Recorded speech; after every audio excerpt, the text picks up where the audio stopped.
Pinagdiskitahan ng ilang kabataan na ang mga CCTV camera na ginagamit para sa No Contact Apprehension Policy o NCAP.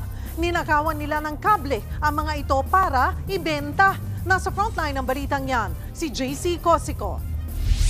Nadiskubre ng MMDA nitong Martes na pinagpuputol ang kable ng mga CCTV camera na nakakabit sa EDSA Guadalupe Footbridge sa Makati City.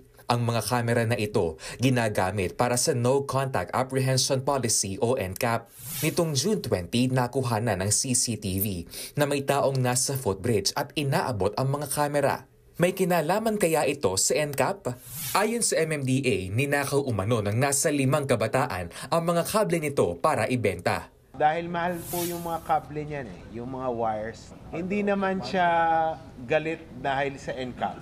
Kasi hindi naman sinira yung camera Iniimbestigahan na raw ng MMDA ang isolated incident na ito. Nakikipag-ugnayan na rin sila sa mga pulis tungkol dito. Para mag-backtrack kung saan nanggaling yung kumuha ng kable at saan po nagpunta after nilang kunin.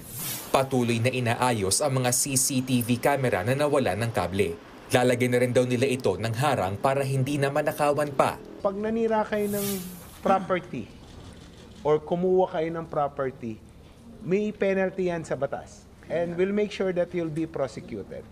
Tuloy-tuloy naman ang pagkakabit ng MMDA ng dagdag na CCTV cameras para sa NCAP. Ngayong taon, nasa 1,200 na CCTV camera ang target nilang tapusing ikabit sa mga kalsada.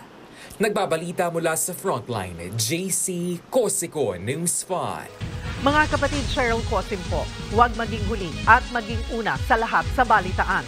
Para sa tuloy-tuloy na talakayan sa Frontline, mag-follow at mag-subscribe sa social media pages ng News 5.